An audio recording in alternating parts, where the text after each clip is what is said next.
Selon les mortels et la plupart des fois sur la terre, on a l'habitude de dire que qui ne dit mot consent. Et c'est franchement une maxime qui est appliquée dans beaucoup de domaines. Mais lorsqu'on arrive dans le règne de l'esprit pour les enfants spirituels et pour ceux qui savent qu'ils ont une expérience avec un être supérieur comme pour les chrétiens, nous savons que le silence ne veut pas toujours dire que nous consentons. En effet, plusieurs cas dans la Bible sont mentionnés où le Seigneur demande de garder le silence. Le silence, en fait, c'est parfois une arme que Dieu utilise pour humilier l'ennemi.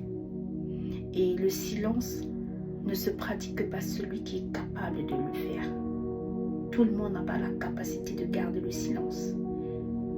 La capacité de garder le silence, c'est une puissance, c'est une force. Et c'est une force qui se demande par la prière, par la supplication, par l'action de grâce. Garder le silence lorsque tout nous pousse à agir, ce n'est pas de notre force.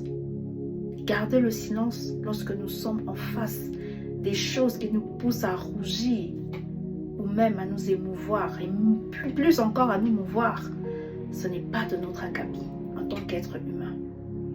Mais pour ceux qui sont de la race royale, nous savons que le silence est une arme que Dieu utilise. Et lorsque vous regardez dans la Bible, si je veux citer le cas de Exode chapitre 14, à partir du verset 13, vous allez voir que Moïse recommande à la population, aux Israélites autant pour moi, de garder le silence et de regarder et de voir comment le Dieu va combattre pour eux. Le Dieu d'Israël va combattre pour eux. Et si je te demandais aujourd'hui de garder le silence, je ne sais pas les batailles que tu es en train de face, les batailles devant lesquelles tu te trouves, je ne sais pas vraiment quel est le vent qui souffle fort dans ta vie.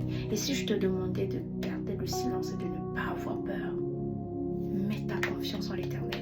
Et tu verras que l'Éternel, lui, il combattra pour toi. Les Égyptiens que tu vois aujourd'hui, tu ne les verras plus demain.